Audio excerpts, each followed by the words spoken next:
저와 여러분이 십자가를 바라봄에 있어서 그 의미가 어떻게 와닿습니까? 많은 사람은 그 십자가 고린도전서 1장에 보니까 십자가의 도는 멸망받을 자에게는 미련하게 보였다고 합니다. 근데 그 십자가는 우리에게는 하나님의 능력이 되는 증표가 됩니다. 어떻습니까? 십자가 하면은 어떤 마음이 와닿습니까? 십자가 그 장소는 우리에게는 어떤 의미입니까? 한번 생각해 보시길 바랍니다. 그 십자가는요, 로마서 5장 8절의 말씀에 보니까 십자가에서 우리에 대한 하나님의 사랑을 예수께서 친히 확증하셨다고 합니다. 그러면 십자가 바라볼 때 뭐가 우리에게는 와닿아줘야 됩니까? 하나님의 사랑. 그 사랑을 표현하시기 위해서 나타내기 위해서 하나님의 말씀을 순종하시고 우리를 위해서 자기 자신을 드린 그리스도의 그 은혜. 그렇죠? 그 십자가는 엄청나죠. 그죠? 한 번은 제가 아마 1995년도였을 겁니다. 청년회장 교회에 이제 처음 신앙생활 하면서 이제 청년회장을 할 때였는데요. 10월 3일이면은 경기도 성남시에 그 남한산성 있잖아요. 남한산성 안에서 10월 3일이면은 대동제를 지내요. 구슬한답니다. 그러니까 전국에서 용한 무당을 이제 데리고 와가지고 그 남한산성 안에서 구슬해 엄청 큰 규모를 합니다. 거기에 용한 그 점쟁이가 돼지를 이렇게 갖고 와가지고 이제 물론 죽은 거지만 배를 갈라놓고 다 깨끗하게 소지한 다음에 그거를 마치 갑옷처럼 입고 펄펄 뛰어. 남자가 뛰는 게 아니라 여자가. 돼지가 수백 킬로 되잖아요, 그죠? 근데 그 무당이 그걸 딱 등에 지고 막 뛰어요. 그리고 막 춤을 춥니다. 춤을 추면서 이제 클라이막스 이제 마지막 종결은 작두를 타는 거거든요. 그 옆에 시 푸른 날에 이제 선 작두 두 대를 이렇게 큰 이 사다리처럼 이렇게 만들어 놓고 위에 올라가서 이제 작두를 타는 겁니다. 근데 작두를 타기 위해서는 이제 사인을 받아야 되잖아요. 그래서 막 칼춤을 춥니다. 칼춤을 추면서 막 해요. 우리는 뭐 이제 옆에서 구경한답시고 보면서 막 흑암을 결박시켰어요. 막 하다가 이제 사인을 받기 위해서 칼을 던져요. 그럼 던질 때마다 십자가가 나와요, 십자가. 이 칼 두날이 크로스 돼가지고 십자가 모양 딱 되는 거예요. 그것도 어쩌다가 그냥 한 번이어야지. 매번 던질 때마다. 그러니까 그 무당이 이상하다 하면서 또 막 춤을 춰요. 무슨 춤인지 몰라도 막 춤을 추다가 또 칼을 탁 던져요. 그러면 그 칼이 공교롭게도 또 크로스돼서 십자가 나와요. 그리고 1시간 반 동안 그렇게 진을 빼더라고요. 그 무당이 왜 십자가라는 그 사인을 보면서 싫어했을까요? 왜 못 탔을까요? 집사람이 그 셋째 처형하고 저 김해 영화다는 그 무장집에 이제 하도 같이 가보자 해가지고 본인이 힘드니까 집사람은 이제 흑암 결박차 언니를 이제 보호한 차에서 같이 갔답니다. 근데 처형은 정계가 나오는데 집사람을 보면서 동생분에겐 십자가가 보인다 말을 해요. 뭐 십자가 뭐가 그렇게 뭐길래 그렇게 귀신 들린 자까지도 그렇게 무서워할까요? 얼마나 무서워했으면 드라큘라가 그 영화에서도 십자가를 이렇게 들고 있었겠습니까? 십자가 뭐겠습니까? 십자가는 좀 전에 말씀드렸듯이 하나님의 사랑을 확증한 하나님의 우리에 대한 자기 사랑을 확증한 장소입니다. 그 십자가는 우리를 위해 아낌없이 모든 것을 다 들이신 예수 그리스도의 죽음의 장소입니다. 그가 죽음을 이기시고 부활하셨어요. 그러면 십자가에서는 어떤 일이 일어났었겠습니까? 요한복음 19장 30절 우리의 모든 문제가 다 끝났습니다. 십자가에서 다 이루었다는 그 예수님의 음성을 듣는 시간 되시기를 주님으로 축복드립니다. 부활하신 주님께서 그 모든 것을 다 이루시고 지금 부활하사 성령으로 우리 안에 함께 있음을 믿으시길 바랍니다. 그래서 우리가 아까도 찬양했듯이 십자가 내가 처음 볼 때 그 그리스도의 그 십자가를 날마다 바라보시길 바랍니다. 그 십자가는 우리의 모든 것을 다 완성해 놓으셨어요.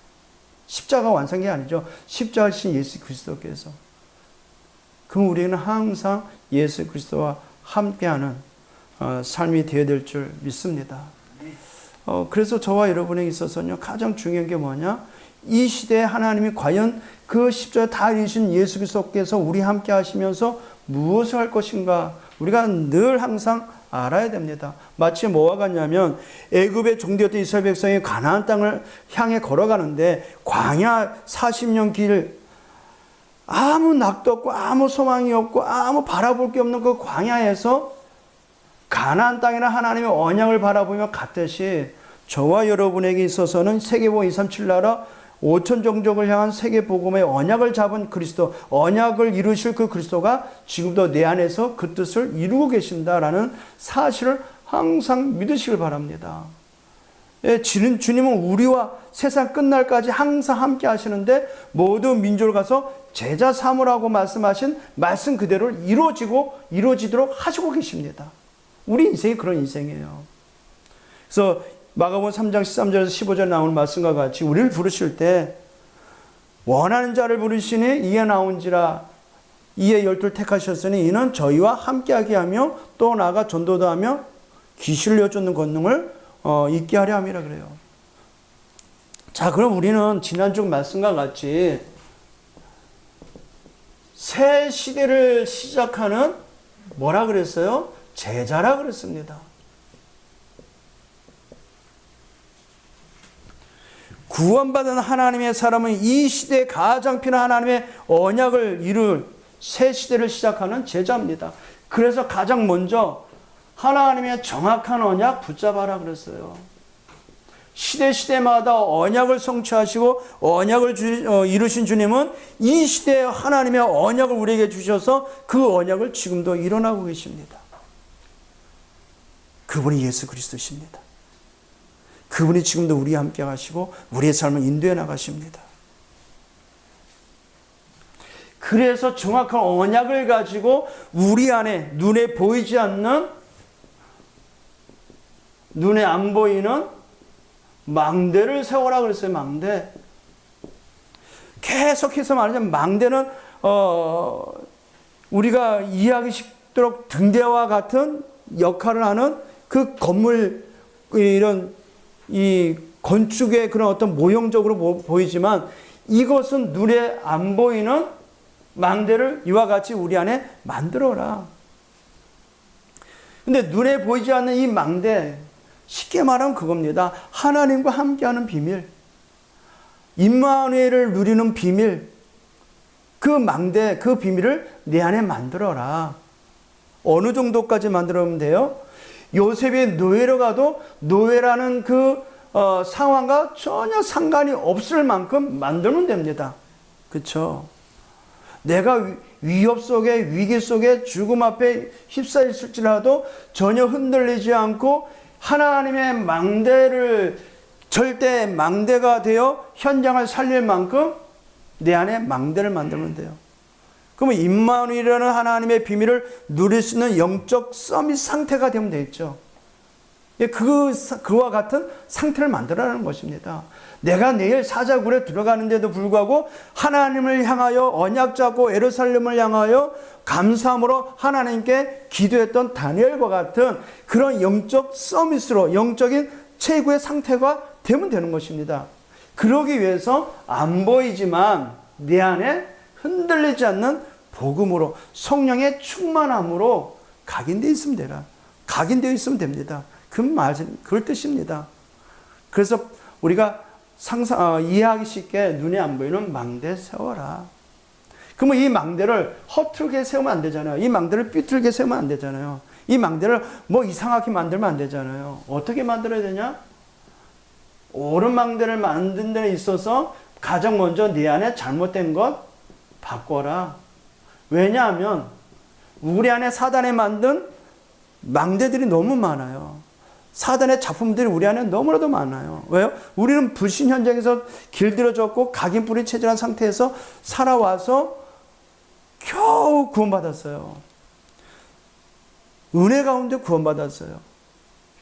근데 구원받은 이후에 하나님의 말씀을 보니까 어마어마한 하나님의 계획이 남아있네요. 그러니 어떻게 되었어요? 우리가 해야 될 본분은 세계보고 237 나라인데 내 안에 그 잘못된 각인뿌리 체질이 걸림돌이 된다면 바꿔야 되겠죠. 그렇죠? 왜? 우리 하나님의 자녀가 하나님과 동행하는 인생이니까. 좋든지 싫든지 어쨌든 간 하나님 우리를 이끌고 가시니까. 그러면 그 이끌고 가는 인생에 우리가 따라가려면 걸림돌이 되는 사단의 망대 바꿔라.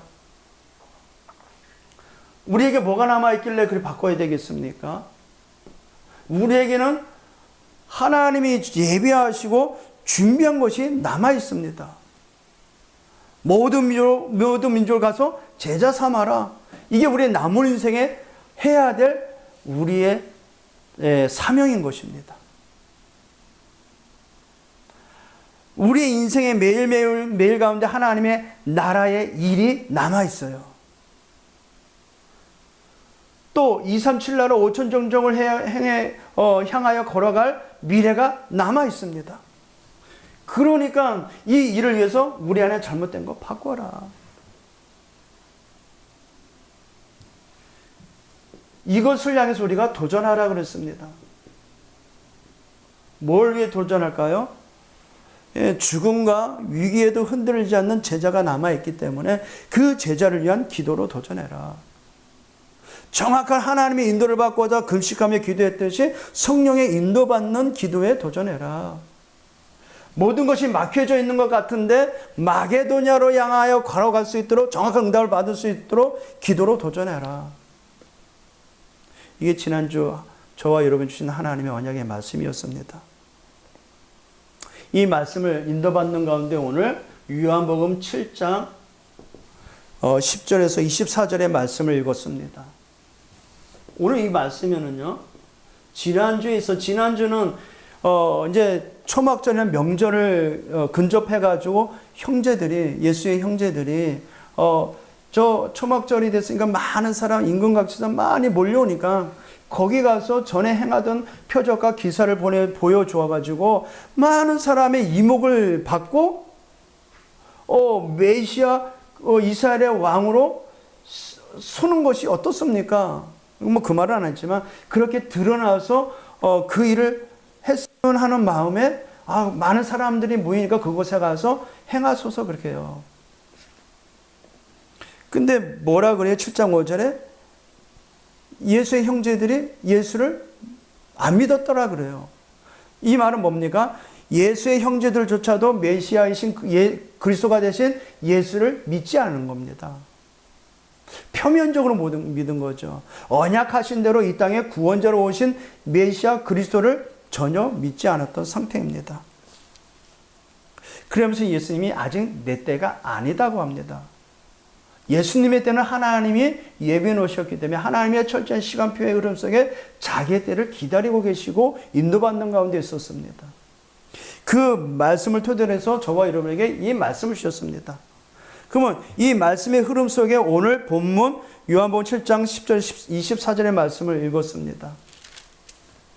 자, 오늘 그러면 이 본문이 이해된다면 이번 주도 이번 주도 살아가는 우리의 현장에 주실 하나님의 언약이 뭔가 기대가 되겠죠. 자, 10절에서 14절입니다. 예수님께서 이제 명절을 지키려고 올라가십니다. 그 형제들이 명절에 올라간 후에 자기도 올라가시되 나타내지 않고 은밀히 가시니라. 왜 은밀히 가셨겠어요? 이미 유대인들은 예수를 잡으려고 작정하고 있었던 것입니다. 그리고 많은 무리들이 예수를 찾고자 했었어요.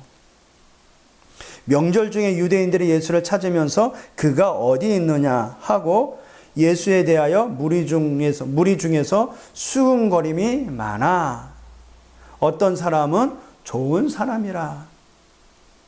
그럼 좋은 사람이라고 한 사람들은 대부분 누구겠어요? 말 그대로 별 볼 일 없고 겨우 사는 사람들.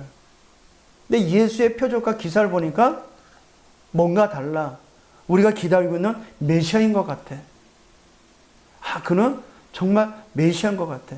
오병이의 기적과 무리를 걸어가시고 물을 포도주로 만들고 그러니까. 근데 어떤 사람은 무리를 미혹한다 하나. 그래. 어떤 사람은 아니라 무리를 미혹한다. 이 사람들은 누구겠어요? 기득권층이겠죠. 좀 명예와 권력 있는 사람들. 왜냐하면 대부분의 무리들이 예수님을 따라가니까 자기의 손익을 따져보니까 안 좋거든. 이와 같이 두 분류가 나눠집니다. 13절 보세요. 그러나 유대인들을 두려워함으로 드러나게 그에게 대하여 말하는 자가 없더라. 그래요. 자, 이런 가운데 이제 예수님이 명절 주간에 올라가십니다. 14절입니다. 성전에서 교훈으로 가르치시죠. 14절에서 24절. 15절입니다. 유대인들이 놀랍게 여겨 이르되 이 사람은 배우지 아니하였거늘 어떻게 그를 아느냐. 즉 뭡니까? 예수는 저 목수의 아들, 우리가 알고 있는 저 목수 요셉의 아들 아니냐. 근데 그 가르치는 것이 마치 바리새인들이 가르치는 그 엄청난 그 문학을, 그 학문을 가지고 논하는 것처럼 가르치고 있어요. 사도 바울은 그때 당시에 최고 가말리엘이라는 최고의 석학자의 문화생 수제자였거든요. 그래서 바울이 논하는 복음을 가지고 논하는 데 있어서 남달랐습니다. 배웠던 것이 있었거든요. 근데 예수님은 잘 아는 바대로 목수의 아들이에요. 그냥 평범한. 근데 그 교훈이 놀란 것입니다. 16절 보세요. 15절. 이 사람은 배우지 않을 거는 어떻게 그를 아느냐 하시니 예수께서 대답하시되 내 교훈은 내 것이 아니요 나를 보내신 이의 것이니라 그래요. 놀랍게 여기는 유대인에게 교훈의 출처를 말합니다. 교훈의 출처가 누구예요? 하나님이십니다. 근데 예수께서 자기의 것을 가지고 말하지 않고 아버지께로부터 받은 그것을 가지고 말한다 그랬어요. 내 것을 교훈한 것이 아니요 나를 보내신 것이요. 본인 당신인데 본인 당신께서는 아버지와 아들 관계로서 있어서 아들이 아버지께서 받은 그걸 가지고 말했다는 것입니다. 우리 신앙의 모든 고백이 이렇게 해야 돼요. 내가 잘났기 때문에, 내가 뭔가 했기 때문에, 내가 열심히 했기 때문에 이렇게 됐다. 그렇게 하면 안 돼요. 항상 우리의 모든 출처는 어디서 나와야 돼요? 복음에서 나와야 돼요. 그래서 설교 시간에 항상 이렇게 성경 말씀을 가지고 말하는 것은 내 것을 하는 것이 아니라는 겁니다. 우리의 인생 가운데서 찾아오셨고 나와 함께 하신 그 증거를 가지고 그 증거가 성경에 있는 그대로다라고 증언하는 것입니다. 그러니까 우리가 뭔가 잘해가지고 이렇게 됐다 결과물을 막 그렇게 이야기하잖아요. 이게 좋으니까 이걸 한번 해봐.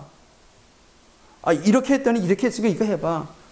조언은 될 수 있으나 정답은 될 수는 없습니다. 정답은 예수 그리스도밖에 없거든요.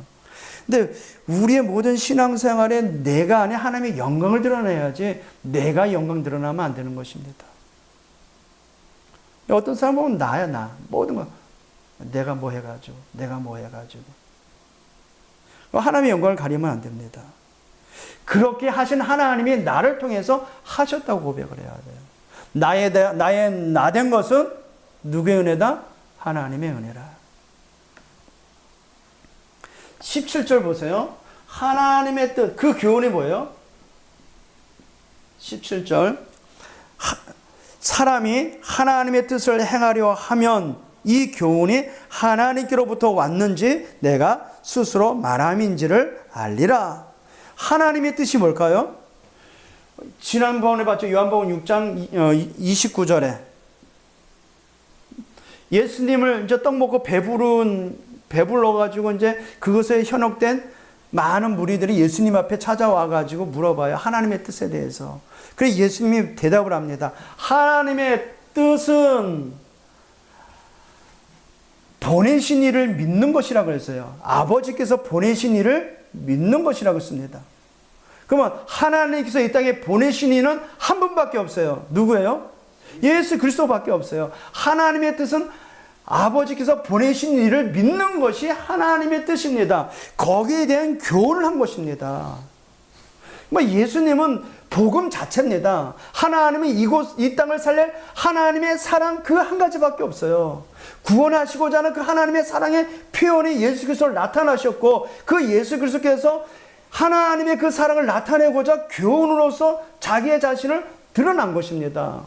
그러니까 하나님의 뜻을 행하려 하면 이 교훈이 하나님께로부터 왔는지 내가 스스로 말함인지를 알리라. 보세요. 복음을 말하는데 복음이 거리낌이 당한다? 그러면 구원 받았는지 안 받았는지 먼저 확인해 봐야 돼요. 복음만 말하는데 신경질 난다? 그건 좀 의심해 봐야 될 일입니다.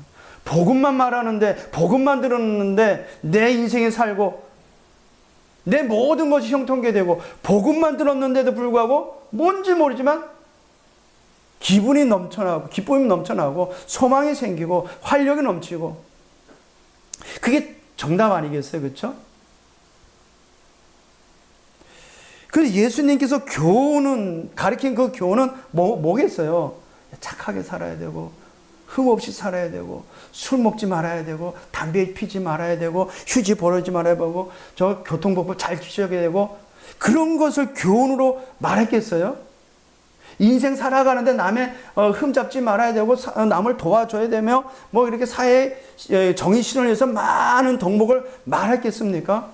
예수님이 오신 목적은 하나예요. 이 땅에 생명의 떡으로 모든 사람의 생명이 되시려고, 모든 사람을 구원하시고 이 땅에 오셨어요. 그럼 예수님의 그 33년 짧은 인생 가운데 우리에게 나타내고자 하는 것은 하나밖에 없어요. 하나님의 그 사랑.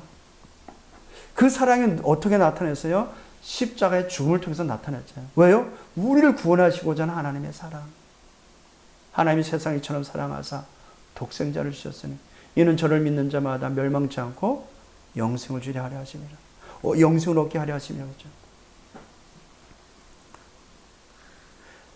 18절 보세요. 스스로 말하는 자는 자기의 영광만 구하되, 그렇죠? 보내신 이의 영광을 구하는 자는 참되니 그 속에 뭐가 없다? 불의가 없느니라. 예, 보내신 이의 영광을 구하는 자는 참된 것입니다. 결국 그 교훈이 뭐가 없다? 거짓이 없음을 증명한 것이죠. 18절.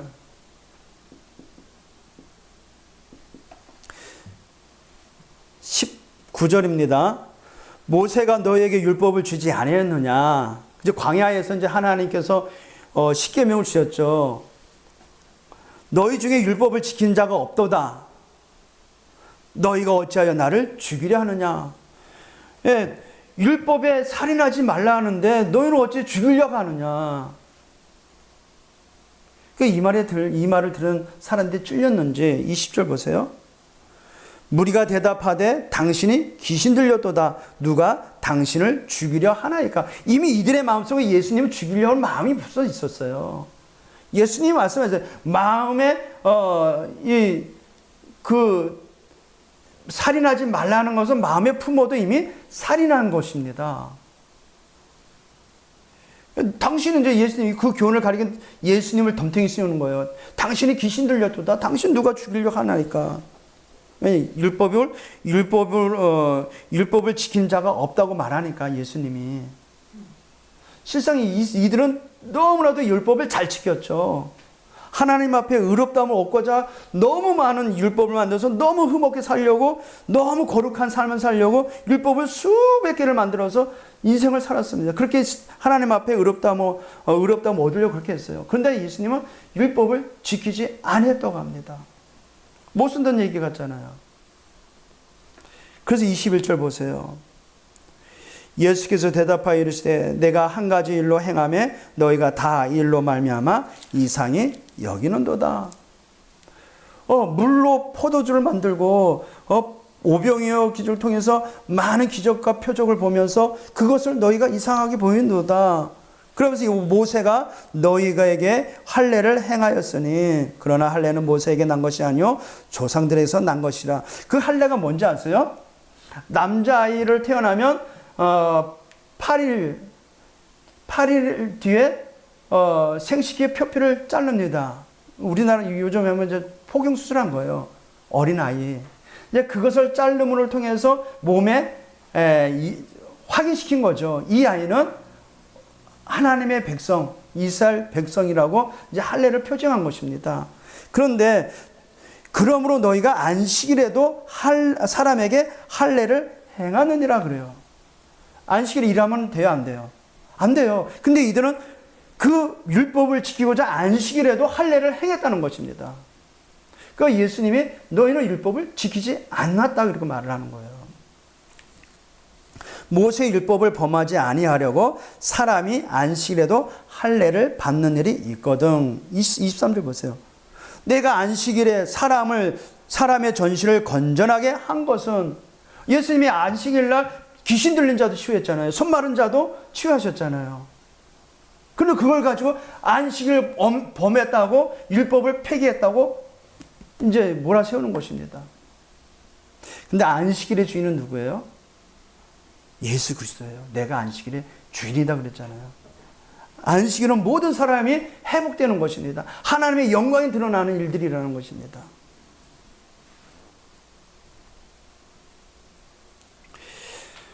이와 같이 잘못된 율법관으로 인해서 복음만 희석되고 복음만 희미해지고 언약만 없어져 버렸어요. 율법만 고수하다 보니까. 그래서 오늘 제목을 그릇된 유대인의 그런 잘못된 그릇된 율법관에 대해서 말씀을 우리가 교훈 삼고 이번 주간에 저와 여러분이 잡을 언약을 확인해야 되겠습니다. 지난 주간은 형제들의 그 잘못된 메시아관에서 봤다면 오늘 유대인들이 갖고 있는 잘못된 율법관에 대해서 우리가 뭘 붙잡아야 되는가, 정확한 언약을 붙잡아야 되겠습니다.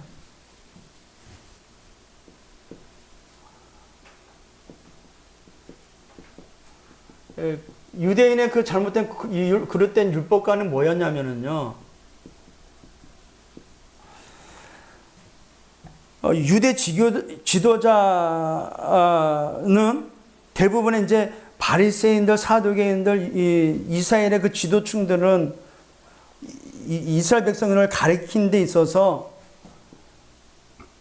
율법 문자 그대로를 지켜야 된다라고 가르친 겁니다. 그것도 그럴 것이 하나님은 말씀이기 때문에, 말씀으로 역사하시기 때문에, 말씀으로 기록됐기 때문에, 그러면 그 속에는 나타난 그 율법도 말씀 액면가 그대로 지켜야 된다고 가르친 것입니다. 그러니까 율법 문자 그대로 준수하여 전통적 해석을 매우 중요하게 여겼던 것입니다. 그래서 그 이스라엘 나라 그 가르치는 랍비의 그런 정통적인 것을 그대로 답습하면서 배워왔던 겁니다. 그러니까 자연적으로 전달되어야 될 언약, 복음은 희미해진 것입니다. 하나님이 원하시고 있는 언약만 희미해진 거예요. 오실 메시아를 갈망함에 있어서 불구하고 가장 중요한 언약대로 오실 메시아에 대한 메시아관이 희미해져 버린 겁니다. 잘못된 그릇된 율법관만 더럽혀진 것이죠. 그러니까 예수님이 오셨음에도 불구하고 예수님을 알아보지 못한 것입니다.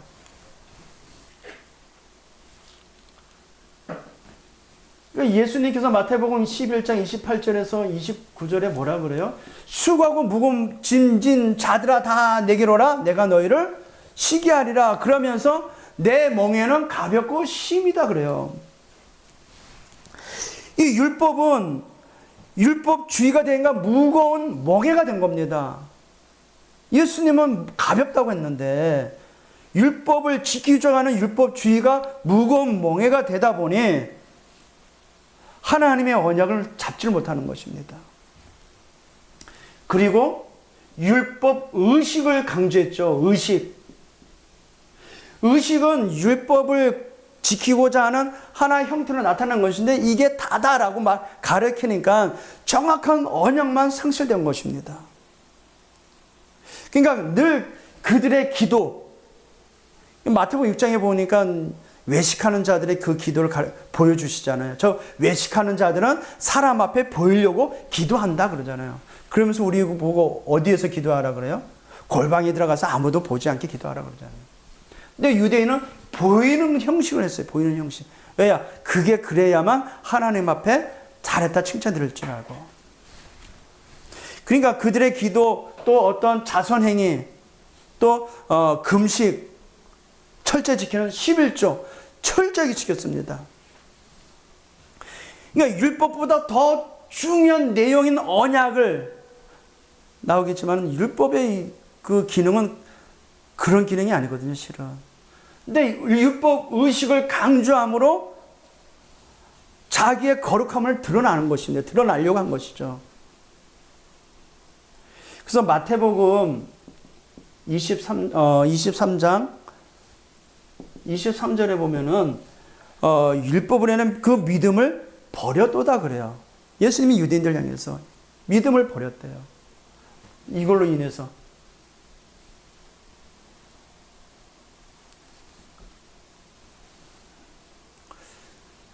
자, 성경에는 율법에 대해서 어떻게 말씀하고 있냐면요. 갈라디아서 3장 24절에 갈라디아서 3장 24절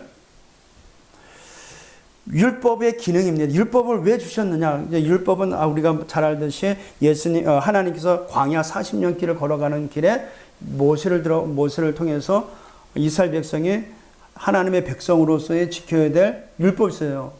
근데 그 율법은 결국 하나님을 바라보도록 하는 그 조항인들입니다. 우리가 잘 알고 있듯이 10계명 중에 1계명에 대해서 4계명 누구에 대한 계명이에요? 하나님을 대한 계명이거든요. 5계명에서 10계명은 사람들 향한 계명이거든요. 그럼 그렇게 지켜야 될 이유는 결국 뭡니까? 가나안 땅 들어가기 위해서거든요, 결국. 갈라디아 3장 24절에 보면은 예수께로 인도하는 몽학 선생이라고 했어요. 옛날 성경에는 지금은 초등교사라고 합니다. 율법을 통하여 우리를 어디로 인도해야 돼요? 그리스도께로 인도해야 돼요, 율법은.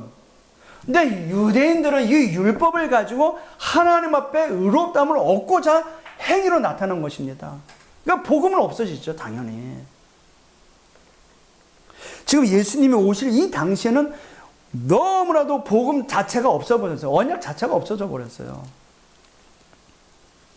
그러니까 예수님이 오셔가 버린 당신이 메시아 그리스도라고 하니까 막 놀라 자빠지는 거죠.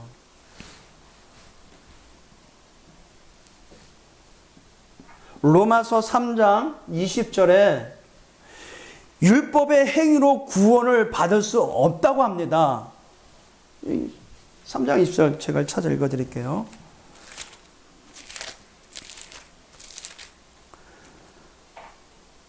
그러므로 율법의 행위로 그의 앞에 의롭다 하심을 얻을 육체가 없나니 율법으로는 죄를 깨달음이라 그래요. 율법을 통해서 뭘 깨닫게 하신다고? 죄를, 내가 죄인임을 깨닫기 위한 기능이 율법입니다. 율법을 지켜야 의롭게 되는 게 아닙니다. 의롭게 될 수 있는 것은 오직 그리스도의 십자가의 죽음, 그 사실을 믿는 것이 의가 되는 거예요. 그래서 우리에게는 한 의가 나타났다고 그러죠, 로마서 7장에.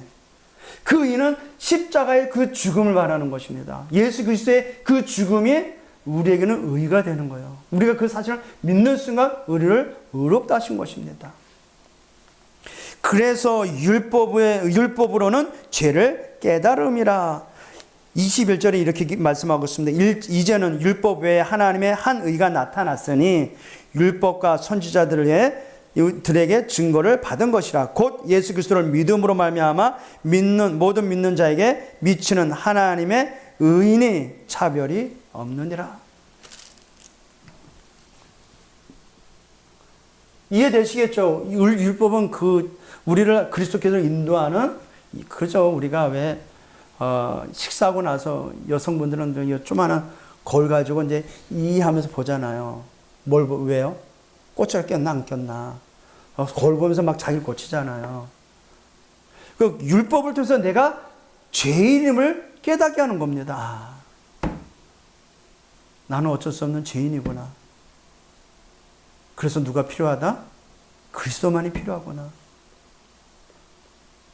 그걸 깨닫기 위해서 우리에게 율법을 말씀해 주신 것입니다.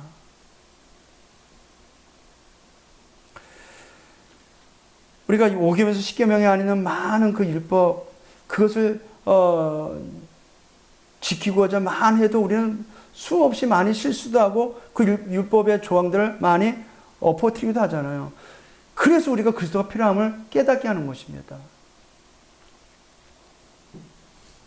로마서 3장 31절 읽어드리겠습니다. 로마서 3장 31절. 그런즉 우리가 믿음으로 말미암아 율법을 파기하느냐? 그럴 수 없느니라. 도리어 율법을 굳게 세우니라 그래요. 예, 율법을 예수님은 폐하러 오신 게 아닙니다. 도리어 그 율법을 완성한 것입니다. 그래서 우리 복음이면 다 끝났어. 내 마음대로 하면 돼. 안 그렇더라고요. 복음을 알면 알수록 주일 성수 지켜야지가 아니라 당연한 것이 되어버렸어요. 왜요? 주일을 통해서 엄청난 하나님의 그 영광이 나에게 오니까, 내가 그 축복을 누리니까, 주일, 안식일, 주일을 지켜야 됩니다. 주일 예배 드려야 됩니다. 말할 필요도 없어요. 당연히 주일날 하나님의 영광을 나타나고자, 하나님의 영광의 찬양을, 하나님의 모든 영광을, 또 하나님의 모든 축복을 받는 최고의 장소, 예배에 나오게 되어 있죠. 오라 말할 필요 없어요. 복음을 알면 알수록 안식을 너무나도 더 잘 킵니다. 왜요? 그 축복의 그 응답이 뭔지 알기 때문에. 11조? 복음을 깨닫게 보니까요, 11조는 당연한 거예요. 초대교회는 세계 복음을 위해서 너와 내가 아닌 하나가 됐고, 모든 것이 통용됐고, 하나님의 영광을 위해서 모든 걸 다 드렸어요. 11조 해야 된다, 안 한다? 그런 것을 지켜야 된다, 말한다, 말할 필요가 없죠. 당연한 것이죠. 내 이웃을 내 몸같이 사랑하라? 당연히 그렇게 돼버립니다. 복음을 알게 되고 복음을 믿으면은요. 왜 그래요? 날 위해서 죽으신 그가 또한 내 이웃을 사랑하니 내가 그를 또한 사랑할 수 있죠.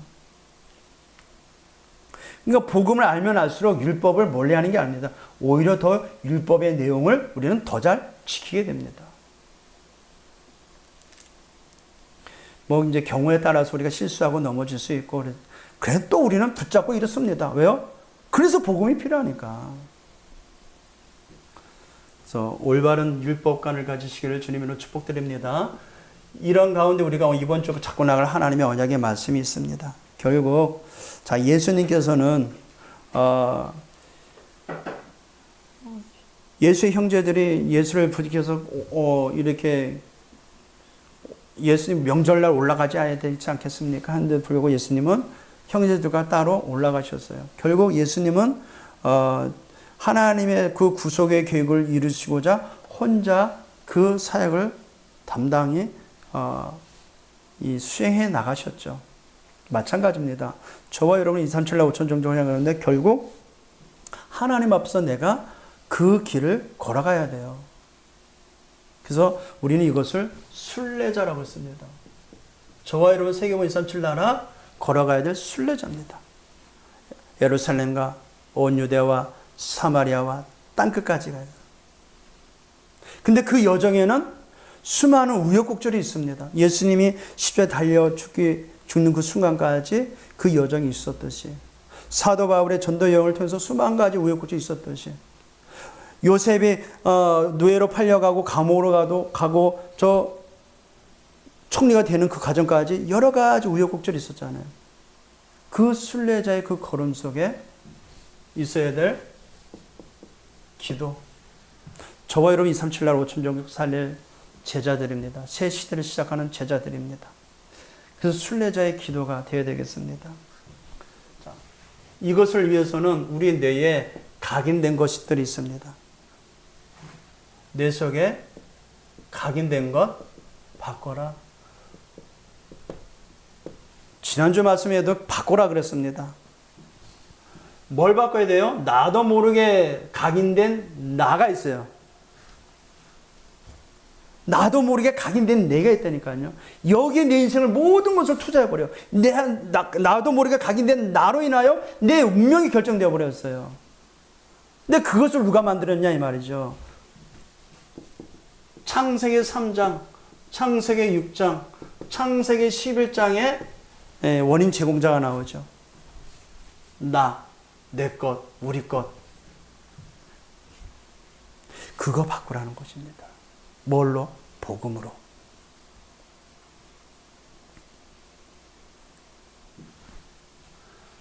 사도행전 13장, 사도행전 16장, 사도행전 19장, 아예 문화 속에 빠져나오지 못하게 만든 그 틀들이 있어요. 이것을 빼앗기지 않도록 문화로 만든 사단의 작품들이 있다니까요. 이게 내 속에 각인된 거예요. 그러니까 내 속에 각인된 거는 참 힘듭니다. 그러니까 잘 안 끊죠. 못 끊어요. 잘 안 바뀌어요. 그래서 계속 복음으로 각인시키고 복음에 각인되도록 체험하고 그래야 됩니다. 바뀌지 않는 운명 6가지. 이게 우리의 뇌 속에 각인되어 있었습니다. 이게 아직까지 우리 안에 잔재로 남아 있습니다.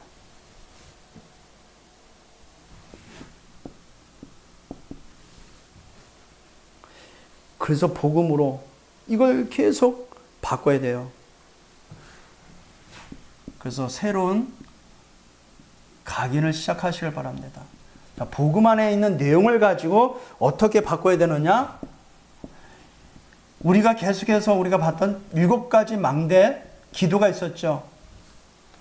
한 달 전에 계속 이 말씀을 우리가 읊조리고 기도했었어요. 어떤 기도였습니까? 성삼위 하나님의 능력이 내게 임재하옵소서. 보좌의 축복 9가지가 내 삶에 임재하도록. 그렇죠? 3시대가 살아나는 능력이 내 안에 임재하도록 기도했었습니다. 그리고 전 우주적 힘이 내 안에 임하도록. 이것이 날마다 영력과 지력과 지력과 체력과 경제력과 인력, 오력이 내 안에 임재하도록. 그리고 언약의 여정을 갈 수 있는 그 힘을 가지고 내 인생 가운데 아이들들, 기도의들, 이방인들이 회복되어지도록 우리는 그 7대 망대를 붙잡고 기도했었습니다. 그리고 우리가 매주 수요일마다 금요일마다 하는 기도문들이 있었죠. 7가지 여정. 결국은 우리는 237 5천 종족을 살릴 순례자의 길을 걸어가는데 7가지 여정, 결국 7가지 안에 있는 내용을 우리는 계속해서 기도문을 만들어 놓고 기도하고 있습니다. 뭐죠? 성삼위 하나님과 함께 하시고 어떤 상황도 이길 수 있는 10가지의 비밀과 어떤 상황 가운데도 응답받을 수 있는 10가지 발판. 기억나시죠? 그리고 모든 것을 소통케 하고 모든 것을 흐름을 바꾸는 9가지 흐름. 흔들리지 않는 5가지 확신. 전도자로서 갖춰야 될 62가지의 삶. 이것을 이루는 비밀이 되는 예배와 교회. 계속 이것을 우리가 말씀 속에 언약 붙잡고 묵상 속에 각인시켜야 됩니다. 그러니까 우리가 기도할 때 소리를 내는 것도 중요합니다. 소리를 내서 기도하는 것도 내를 각인시킬 수 있는 좋은 방법입니다. 그리고 우리가 말하고 있는 언약의 여정 CV, DIP 언약의 여정에 반드시 성취될 절대 목표, 절대 계획, 절대 방법, 절대 작품 등 이 엄청난 하나님의 꿈, 정확한 언약과 비전과 꿈을 붙잡고 하나님의 이미지를 가지고 영원한 작품이 되도록 우리가 기도 속에 언약, 그 복음의 내용을 가지고 언약의 여정을 미리 가고 있습니다. 그리고 반드시 성취될 세 가지의 뜰, 237 나라 치유 서밋, 이 언약을 붙잡고 우리가 계속 각인시켜야 돼요. 그 우리 뇌에 이것이 각인되면은 이것이 영향을 받던 우리 인생은 어떻게 되세요? 정확한 하나님의 절대 망대가 세워지는 것입니다. 그러면 중독된 나는 어떻게 되겠어요? 바뀌는 거예요, 바뀌는 거예요. 오히려 그것이 좋은 토양이 돼서 진짜 빛을 발하는 망대가 되는 거죠. 자, 그러면 어떤 방법을 해야 될까요? 자, 이것을 새로운 각인 기도로서 시키는데 어떻게 하면 됩니까? 내게 주어진 시간표를 따라서. 우리 상황이 다르고 각자 현장이 다르고 다 다르잖아요. 나에게 맞는 중요한 그 시간표에 맞게 하라는 것입니다. 24 풀로 내가 자유로운 시간이면 24 그 시간을 잘 활용하면 되는 거죠.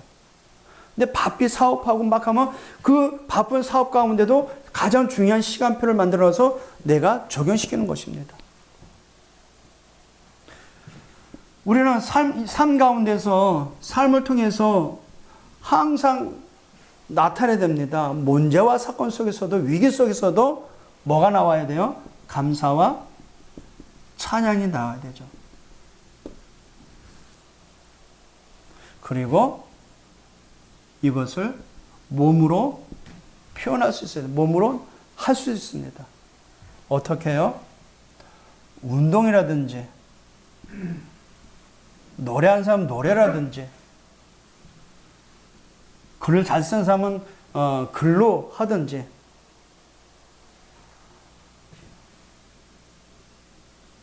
어떤 방법으로도 괜찮습니다. 하나님의 것을 가지고 나를 각인시킬 수 있는 하나님의 좋은 것을 만들면 돼요. 유대인들은 그릇된 율법관에서 예수를 모르고 오히려 저주를 받았습니다. 근데 저와 여러분 구원의 은혜로 하나님의 그 은혜의 구원을 받아서 하나님의 사람으로서 이 땅에서 무엇을 해야 될지 오늘 말씀해 주셨습니다. 자, 순례자의 기도가 시작되기를 주님의 이름으로 축복드립니다. 기도합니다.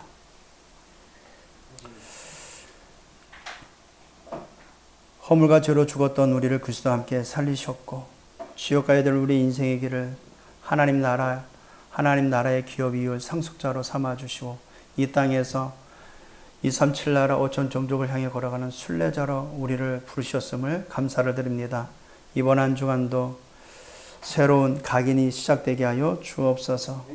7대 망대, 7대 여정, CV, DIP 세 가지의 뜰, 이 속에 안에 있는 무궁무진한 하나님의 비밀들을 우리의 삶에 읊조리고 되새김질하며 기도로서 우리의 모든 인생 가운데 복음으로 각인시킬 수 있도록 주님께서 우리에게 축복하여 주시고 되어줄 수밖에 없는 증거들을 허락하여 주옵소서. 한 주간 우리의 걸음을 주관해 주시고 인도해 주시고 말씀 사역에 하나님의 나라가 임하게 주시고 기도 속에 영원한 하나님의 작품이 응답이 되어 줄 수 있도록 축복하여 주옵소서. 예수 그리스도의 이름으로 축복하며 기도합나이다. 아멘.